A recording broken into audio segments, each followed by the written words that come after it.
The alarm bells rang through the cargo ship New Horizon as Captain Jake Morrison sat in his command chair. The sound meant trouble, and Jake had seen enough trouble in his 20 years of flying through space.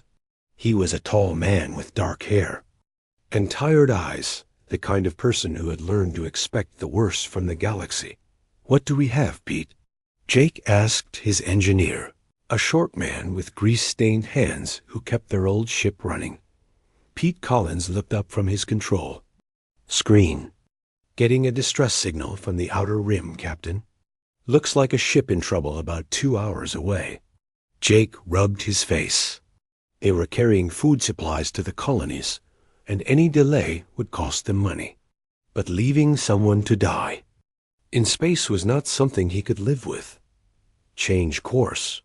"Let's go take a look." The New Horizon was not a pretty ship. She was old and patched in many places, but she was home to Jake and his small crew. Besides Pete, there was Lisa Barnes, their medic, and 2 other crew members who handled the cargo and weapons.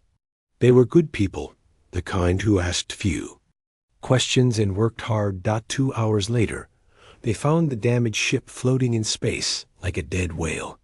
It was bigger than the New Horizon, but it was clearly in bad shape. Parts of the hull were torn open, and no lights showed in the windows. "Life. Signs?" Jake asked.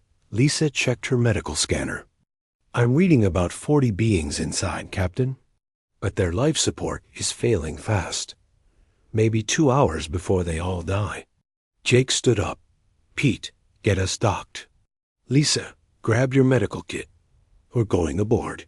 The airlock of the alien ship hissed open, and Jake stepped inside with his crew. The smell hit them first: fear, sickness, and something else Jake could not name. Emergency lights flickered in the dark hallways, casting strange shadows on the walls. They found the first room full of cages. Inside were beings from different worlds. Some looked almost human. Others were very different. All of them were thin and dirty, with fear in their eyes. Jake had seen slave ships before, but it never got easier. "Slavers," Pete said quietly. They abandoned their cargo when the ship started failing. Jake felt anger rise in his chest. In his years of space travel, he had learned that some beings saw others as nothing more than things to buy and sell. It made him sick. Lisa was already working on the life support systems. "I can fix this, but it will take time. We need to get these people to our ship." As they moved through the ship, Jake saw more cages, more prisoners. Some were unconscious. Others watched them with hopeless eyes. Then he saw her. She was in a cage by herself, sitting straight and proud despite her chains. She looked almost human, but her skin had a slight blue tint, and her eyes were larger than normal. Her long black hair was dirty, but she held her head high. When she saw Jake, she did not look away. "You are human," she said in broken English. Her voice was soft but strong. Jake knelt by her cage. "Yes, we're here to help." "Help?" She laughed, but there was no joy in it. "I am cargo. I am being sent to be a bride for Krathmur the Destroyer." "There is no help for cargo. What's your name?" Jake asked. She looked surprised by the question. "I am called Zara. I was a teacher on Kaleri before the raiders came." Jake worked on the lock of her cage. "Well, Zara, you're not cargo anymore. You're free." "Free?" She said the word like it was foreign to her. "You do not understand? I belong to Krathmur. He paid for me. He will come looking. Then he'll have to go through me," Jake said as the cage door opened. Zara stared at him. "You would fight a warlord for a stranger?" Jake helped her stand. Her legs were weak from being in the cage too long. "I would fight anyone who treats people like things." Over the next few hours, Jake's crew worked to move all the prisoners to the New Horizon. Many were sick and needed Lisa's medical care. Others were so scared they could barely move. But slowly, they got everyone aboard.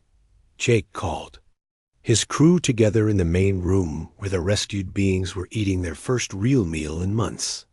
Some were crying, others just stared at the food like they could not believe it was real. "Captain," Pete said quietly, "we need to talk about what we're doing. The Trade Authority will ask questions. These people have owners, legal or not." Jake looked at the faces around him. Children who had been torn from their families, adults who had been sold like animals, and Zara, who sat apart from the others, still not believing she was truly free. "The Trade Authority can ask all the questions they want," Jake said, "but we're not turning these people back into slaves. We're taking them to Haven's Rest Colony. They can start new lives there." Lisa nodded. "It's the right thing to do." "It's also dangerous," Pete warned. "If this Krothmer is as bad as she says, he won't just let his property walk away." Jake looked at Zara again. She was watching him, trying to understand why he would risk his life and his ship for strangers. "Some things are worth the risk," he said, as the New Horizon jumped to hyperspace. Heading toward the human colonies, Jake made a decision that would change all their lives. He would not let fear stop him from doing what was right. In a galaxy full of cruelty, someone had to stand up for those who could not protect themselves. Zara sat in the corner, holding a cup of warm soup and trying to understand these humans who called her free. Freedom was a word she had almost forgotten.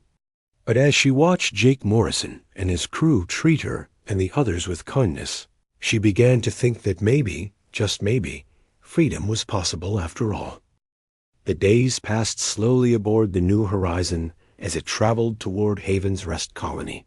Jake watched Zara from across the dining room where she sat alone, still not mixing with the other rescued prisoners. She ate little and spoke even less, her large eyes always watching for danger that might come from anywhere. Lisa approached Jake with a medical report. "Most of them are getting better," she said quietly. "But Zara worries me. She barely sleeps, and she jumps at every sound." Jake nodded. He had seen the same thing in soldiers who had been through too much war. "What can we do?" "Give her time. And space. She's been hurt in ways that go deeper than her body." That evening, Jake found Zara in the cargo bay, sitting among the supply boxes and staring out the small window at the stars. She did not look at him when he sat down nearby. "Beautiful night," Jake said, trying to start a conversation. "There is no night in space," Zara replied. "Only darkness between the lights." Jake studied her profile. Even dirty and tired, she was. Striking. But it was her intelligence that caught his attention, the way she watched everything, learning and remembering. "Tell me about Kaleri," he said. For the first time, Zara looked at him directly. "Why do you care?" "Because you're a person, not cargo." "People have stories." Zara was quiet for a long moment. Then she began to speak. "Kalari was green. We had 3 moons and purple skies. I taught young ones about the stars and the math that moves ships between worlds. I had a small house with a garden where I grew flowers that sang in the morning." "Sounds peaceful." It was, until the raiders came. Her voice became harder. "They killed the men who fought back. They took the women and children to sell. I was chosen special because I could read and write in many languages. Krathmer likes smart wives. He thinks smart mothers make strong sons." Jake felt anger rise in his chest. "How long were you his prisoner?" 3 years, but I was never his wife. He kept me in a cage while he decided if I was worth keeping. He said I was too proud, that I needed to be broken first." Zara's hands clenched into fists. "He tried many ways to break me, but he didn't succeed." Zara almost smiled. "No, he did not. My mother always said that the mind is the one thing one can truly own. As long as I remembered who I was, I could never be completely his." Over the following days, Jake made sure Zara was included in the ship's daily activities. He asked Pete to show her how the engines worked, and Lisa to teach her basic medical skills. At first, Zara was suspicious, waiting for the trick or the trap. But slowly, she began to understand that these humans expected nothing from her except her participation. "You're not like the humans I met before," Zara told Jake one day as they worked together in the ship's small workshop. "What were they like?" "Traders mostly. They saw profit in everything, including people. They would buy slaves if the price was right." She paused in her work. "But you saved us and asked for nothing in return. I do not understand why." Jake looked at her hands as she carefully repaired a broken circuit board. Her fingers were quick and skilled. "My grandmother used to say that we're all just walking each other home. Sometimes you help someone not because you have to, but because you can." Your grandmother sounds wise. She was. She also used to say that the strongest people are those who help others, even when they're hurting themselves. Zara set down her tools. "You think I am strong?" "I think you survived 3 years of hell and came out still caring about others." "That's the strongest thing I know." The turning point came during their 3rd week of travel. Pirates attacked the New Horizon, trying to steal their cargo and passengers. Jake's crew fought back, but the pirates had better weapons and more ships. "We're losing power to the shields," Pete called out as the ship shook from enemy fire. Jake gripped his command chair. "Options? Not many. They've got us outgunned." That's when Zara appeared on the bridge. She moved to the weapons console and began working quickly. "The pirates are using vegan technology," she said. "I know their weaknesses." "Zara, get to the safe room with the others," Jake ordered. "No." Her voice was firm. "I know how to beat them." She worked with intense focus, her fingers dancing over the controls. "Vegan shields have a cycle pattern. If you fire at the right moment, you can break through." "You're sure about this?" "I studied their ships for 3 years. I know them better than they know themselves." Jake made a decision. "Do it." Zara timed their weapons perfectly. The first shot broke through the lead pirate ship's shields. The second shot disabled their engines. The other pirates, seeing their leader defeated, fled rather than continue the fight. When the battle was over, Jake's crew looked at Zara with new respect. She had not just helped them survive, she had saved them all. "Where did you learn to do that?" Lisa asked. "Prisoners see everything," Zara replied. "We just don't usually get the chance to use what we learn." That night, Jake found Zara in the cargo bay again. But this time, she was not alone. Several of the other rescued prisoners sat with her, talking quietly in their own languages. For the first time since a rescue, Zara looked relaxed. "Feeling better?" Jake asked. "I am beginning to remember who I was before the cage," Zara said. "And I am starting to think about who I might become." "Any ideas?" Zara looked at him with clear eyes. "I want to help others the way you helped me. I want to fight back against those who steal freedom from the innocent." Jake smiled. "That sounds like a good life." "It sounds like a life worth living." Zara agreed as the New Horizon continued its journey toward Haven's Rest. Jake watched Zara transform from a broken prisoner into a strong woman with purpose. She still had nightmares and moments of fear, but she was healing. More importantly, she was choosing her own path. But Jake knew their troubles were far from over.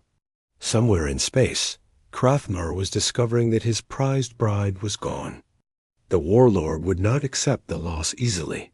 The real test of Zara's newfound freedom was still to come.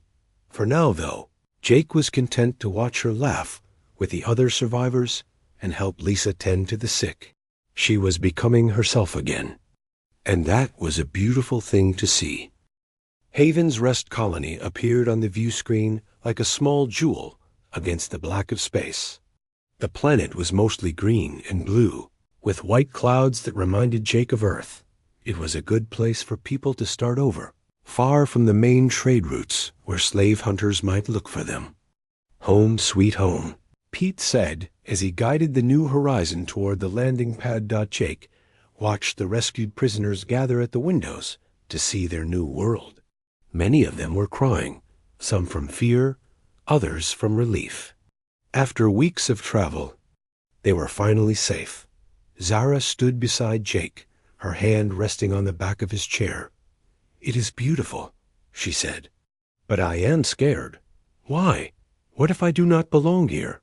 What if I cannot learn to be free?" Jake turned to look at her. Over the past month, she had grown stronger and more confident. Her blue-tinted skin had regained its healthy glow, and her eyes were bright with intelligence. "Freedom isn't something you learn," he said. "It's something you choose every day." The colony's governor, a kind woman named Helen Ross, met them at the landing pad with her staff. She had been helping refugees for years and knew how to make scared people feel welcome. "Welcome to Haven's Rest," she said warmly. "We have homes ready for all of you, and jobs for those who want them. You're safe here." Jake helped translate for those who didn't speak English. One by one, the survivors were taken to their new homes. Families were reunited with relatives who had escaped earlier. Others were matched with sponsors who would help them adjust to their new lives. When it was Zara's turn to meet with the governor, she surprised everyone by asking to speak with Jake. Privately first. "I want to stay with you," she said when they were alone. "Zara, you need to build your own life. You can't keep running from planet to planet on a cargo ship." "I am not running. I am choosing." Her voice was firm. "You showed me that I am worth more than what others think I am. Now I want to help you show others the same thing." Jake looked at her carefully. "This isn't gratitude talking?" "No, this is purpose talking. You fight for people who cannot fight for themselves. That is what I want to do too." Jake thought about it. His crew was small, and they could use someone with Zara's skills. She knew many languages and understood alien cultures better than anyone he had ever met. "It's dangerous work," he warned. "I have been in danger my whole life. At least this way, I choose my own risks," Jake smiled. "Then welcome to the crew of the New Horizon." The next few months were busy ones. Jake's ship became known throughout the outer colonies as a safe haven for those fleeing slavery and oppression. They rescued more prisoners, fought off more pirates, and helped establish safe routes for other ships carrying refugees. Zara proved to be invaluable. Her ability to speak with different alien species made negotiations easier. Her knowledge of slave ship operations helped them find and rescue more prisoners. And her fierce determination inspired everyone around her. "She's not the same person we found in that cage," Lisa observed one day as they watched Zara train some of the newer crew members in alien combat techniques. "No," Jake agreed. "She's better. She's who she was always meant to be." But their success brought unwanted attention. Word spread through the criminal networks that a human cargo ship was interfering with the slave trade. Prices for slaves went up as the supply became more uncertain. The slave masters were not happy. The first warning came through a coded message on the ship's communication system. The voice was electronically disguised, but the threat was clear. Stop interfering or face the consequences. Jake deleted the message without responding. They had received threats before, but this one felt different, more personal. The second warning came 3 days later. A bounty hunter ship tried to intercept them near the Centauri system. Jake's crew fought them off, but not before the hunter sent a message. "Krathmore the Destroyer wants his property back. He's offering 1,000,000 credits for the blue-skinned female." Dead or alive, Zara went pale when she heard the message. "He knows where I am. Let him come," Jake said. "We'll be ready." But Zara shook her head.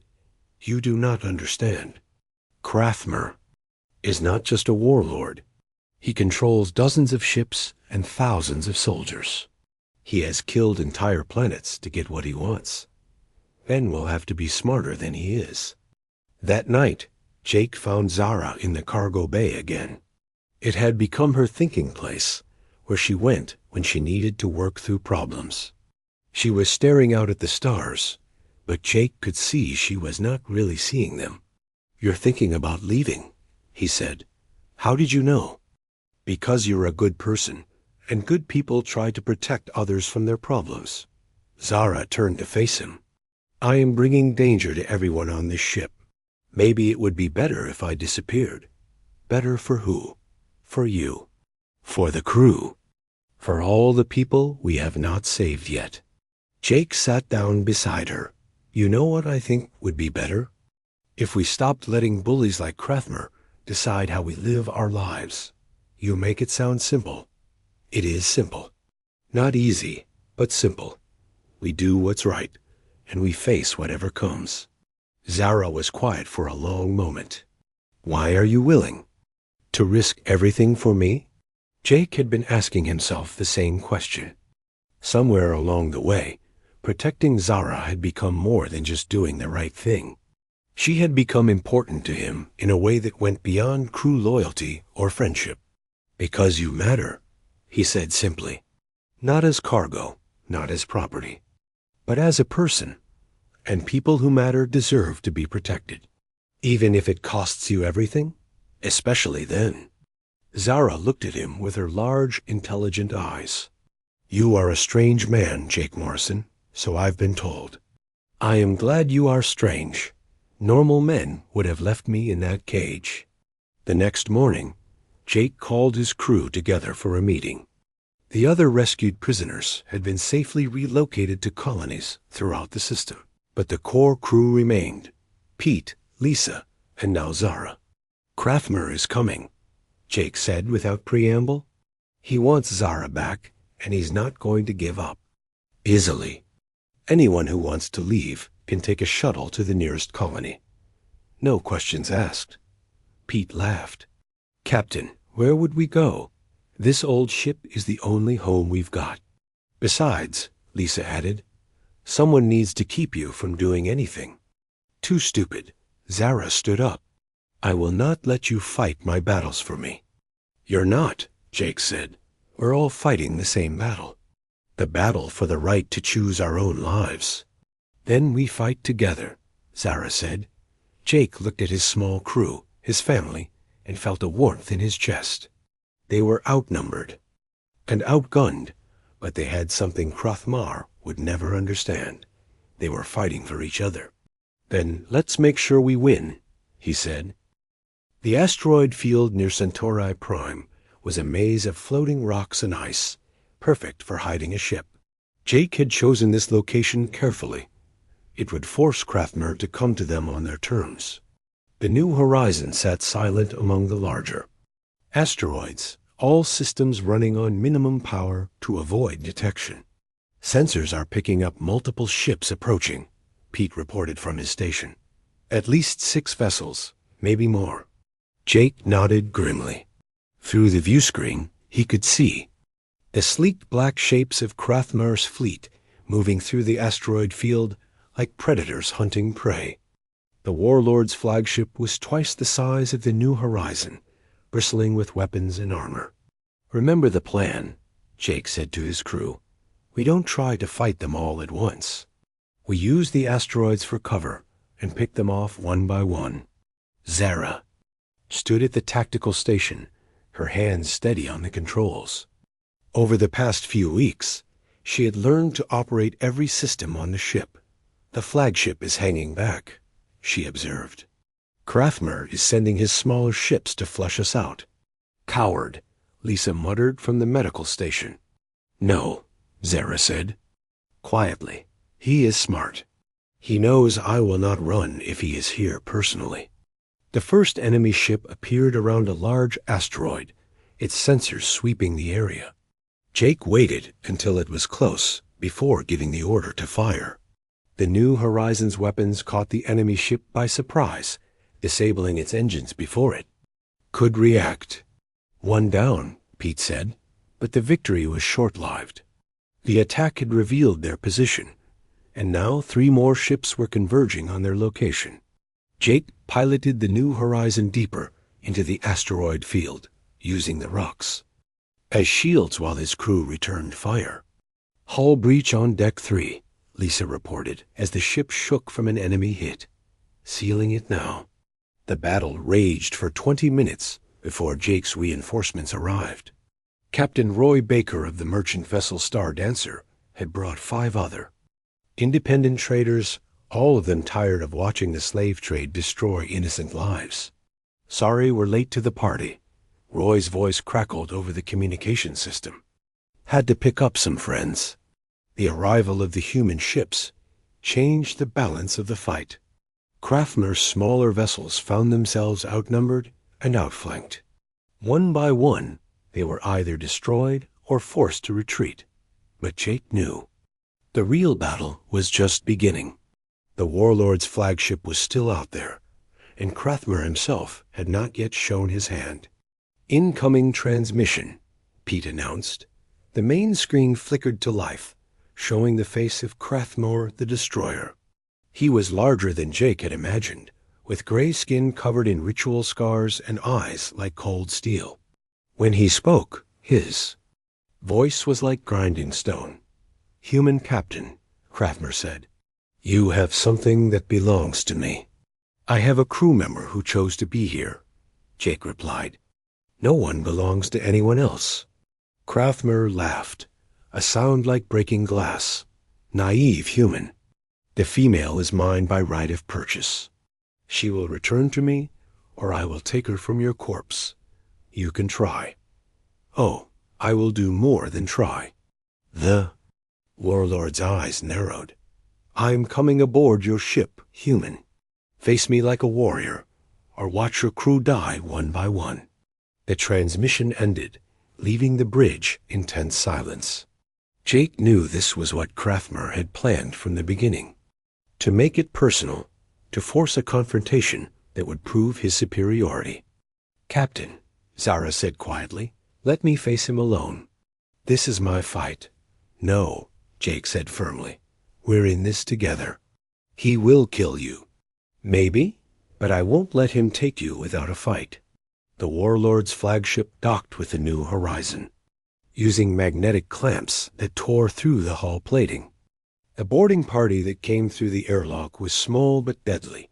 Craftmer and 6 of his best warriors, all armed with energy weapons and wearing battle armor. Jake met them in the main cargo bay with his crew beside him. The space seemed smaller with the armored aliens in it, their weapons gleaming under the overhead lights. Craftmer stepped forward, his massive frame dominating the room. "Where is my property?" he demanded. "Right here," Zara said, emerging from behind a cargo container. She wore no armor and carried only a simple energy pistol, but she walked with the confidence of someone who had nothing left to lose. The warlord's eyes locked onto her. "You have caused me great trouble, female, but I am willing to forgive your defiance if you come willingly." "I am not your property," Zara said clearly. "I never was. I am a free being, and I choose to stay here." Craftmer's face twisted with rage. "You choose? You are a slave. You have no choices." "I was a slave," Zara corrected. "But this man showed me that I am more than what you made me. I am a person with worth and dignity." "Enough!" Craftmer drew his weapon. "If you will not come, willingly I will take your corpse and find another bride." That's when Jake stepped between them. "You want her? You go through me first." The warlord laughed. "Gladly, human." The fight was brutal and quick. Craftmer was larger and stronger, but Jake was faster and more determined. They grappled across the cargo bay, trading blows that would have killed a normal person. Jake's crew engaged the warlord's warriors, filling the bay with the sound of weapons fire, and shouting got Jake managed to land a solid punch to Krathmer's jaw. But the warlord responded by throwing him against a bulkhead. Stars exploded in Jake's vision as he hit the metal wall. "You fight well for a human," Krathmer said, standing over Jake's prone form. "But you are still just a human." The warlord raised his weapon to deliver the killing blow. But Zara was there first. She had somehow gotten behind him during the yell. "Fight," and now she pressed her pistol against the back of his neck. "I was your prisoner for 3 years," she said quietly. "I learned all your weaknesses." Krathmer froze. "You would not dare." "I would dare anything to protect the people I love." The words hung in the air like a promise. Jake, struggling too. His feet saw something in Zara's eyes that he had never seen before. Not just courage, but fierce protective love. "Your warriors are defeated," Zara continued. "Your ship is surrounded. You have lost." Krathmer's shoulders sagged in defeat. "You have won today, human," he said to Jake. "But there will be others. The slave trade will continue." "Maybe," Jake sighed, wiping blood from his mouth. "But every person we save is a victory. Every slave who goes free is a defeat for everything you represent." The warlord and his surviving warriors were taken prisoner by the assembled merchant ships. They would be turned over to the authorities on Haven's Rest, where they would face trial for their crimes. As the last of the enemy ships fled or surrendered, Jake found himself alone with Zara in the damaged cargo bay. She was sitting on a supply crate, her head in her hands. "Are you all right?" he asked. She looked up at him with tears in her eyes. "I could have killed him. I wanted to kill him. But you didn't. No, because that would have made me like him." She stood up and walked to him. "Thank you." "For what?" "For showing me that strength is not about hurting others. It is about protecting them." Jake smiled despite his bruises. "You figured that out on your own." "Did I?" Zara looked at him with an expression he couldn't quite read. "I said something during the fight, something I have been afraid to say." "What was that?" "That I love you." Jake felt his heart skip. Zara ... "I know it is complicated. I know I was a slave, and you saved me. But what I feel for you is not gratitude. It is love. Real love." Jake reached out and took her hand. "I love you too." They stood there in the damaged cargo bay, surrounded by the debris of battle, and kissed. For the first time. It was a kiss that tasted of freedom and hope and the promise of a future they would build together. Outside, the stars waited for them, full of people who needed their help. But for this moment, they were just two people who had found each other in the darkness and chosen to make their own light. 6 months after the battle in the asteroid field, the New Horizon had become the most famous ship in the outer colonies. Stories of their victory over Krathmer had spread throughout the galaxy, inspiring others to stand up against the slave trade. Jake's small crew had grown into a network of freedom fighters, with safe houses on dozens of worlds. Zara stood in the ship's new communications room, coordinating rescue operations across 3 star systems. Her desk was covered with reports from other ships, requests for help, and maps of known slave routes.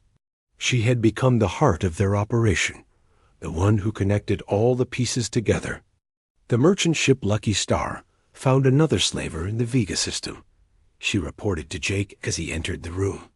"They're requesting backup to handle the rescue." "How many prisoners?" Jake asked. 43, mostly children this time." Jake felt the familiar anger rise in his chest. The slave trade had not ended with Krathmer's defeat, but it had become much harder for the slavers to operate. Every victory saved more lives and made the criminals more desperate. "Send Captain Baker and his fleet," Jake decided. "We'll handle the situation near Alpha Centauri." Zara nodded and began sending messages. Her fingers flew over the controls with practiced skill. Over the past months, she had become irreplaceable to their operation. But more than that, she had become irreplaceable to Jake. "Are you ready for tonight?" he asked. Zara looked up from her work and smiled. As ready as someone can be for their own wedding. Tonight, on Haven's Rest Colony, Jake and Zara would be married. The ceremony would be attended by hundreds of people they had helped rescue over the years. Former slaves, reformed criminals, and ordinary citizens who had chosen to fight for justice would all be there to celebrate. "Any second thoughts?" Jake asked. "Only about the dress," Zara replied. "I still think it is too fancy." Jake laughed. "Lisa will never forgive you if you don't wear it." The wedding dress had been a gift from the women of Haven's Rest, made from silk that changed color in the light. It was beautiful, but Zara still preferred her practical work clothes. She had never been comfortable with attention, even positive attention. "I have been thinking about our honeymoon," she said. "There are reports of slave ships near the outer rim. We could investigate on our way to the beach resort." "No," Jake said firmly. "For once, we are going to do something normal. We are going to lie on a beach, drink fruit drinks, and not save anyone for a whole week." Zara looked skeptical. "A whole week?" "Well, maybe 5 days. 3 days," she countered. "Deal." They were interrupted by Pete's voice over the intercom. "Captain, we're getting a priority message from the colonial government. They want to talk to you and Zara." Jake and Zara exchanged glances. Official government calls usually meant either recognition for their work or warnings about their methods. They had received both in the past.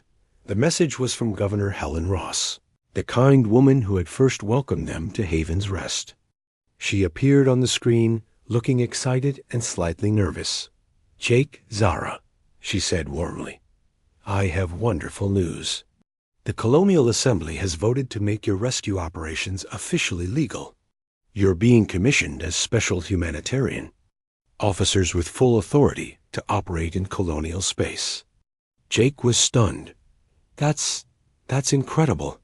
"There's more," the governor continued. "They want to fund your operations.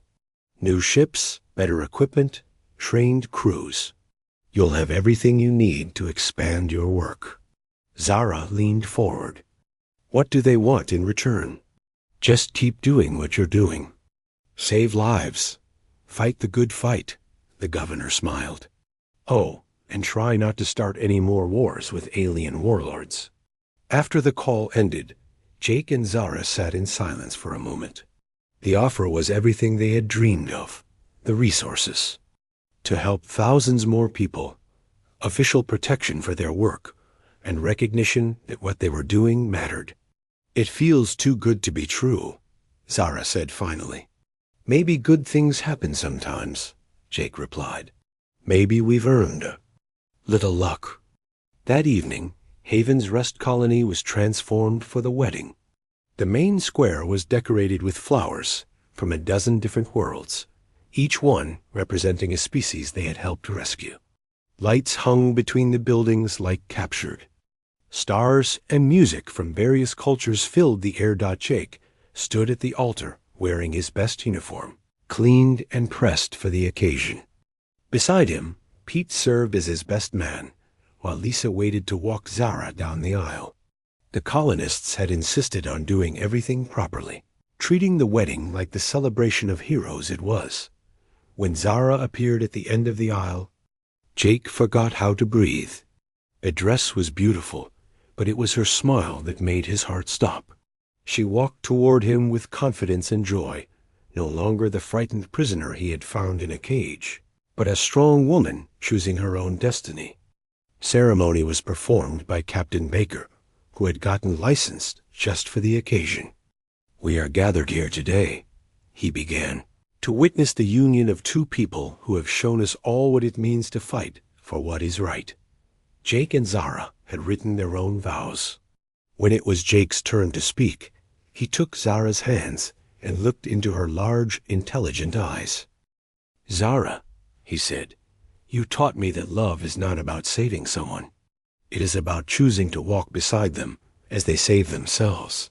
You are the strongest person I know, and I am honored that you choose to share your strength with me." Zara's voice was steady when she spoke her vows. "Jake, you showed me that I was worth saving when I had forgotten my own value. You gave me back my freedom, but more than that, you gave me the courage to use it. One choose you, not from gratitude, but from love." When Captain Baker pronounced them husband and wife, the crowd erupted in cheers. Jake and Zara kissed as flowers and confetti rained down around them. Former slaves wept with joy, grateful to see their rescuers find happiness. Children who had been saved from trafficking laughed and clapped, understanding that this was what victory looked like. The reception lasted well into the night. Stories were shared of rescues and narrow escapes. Plans were made for new operations with the government funding. But mostly, people celebrated the fact that love had triumphed over cruelty. That hope had defeated despair. Late in the evening, Jake and Zara slipped away from the party to walk along the colony's peaceful streets.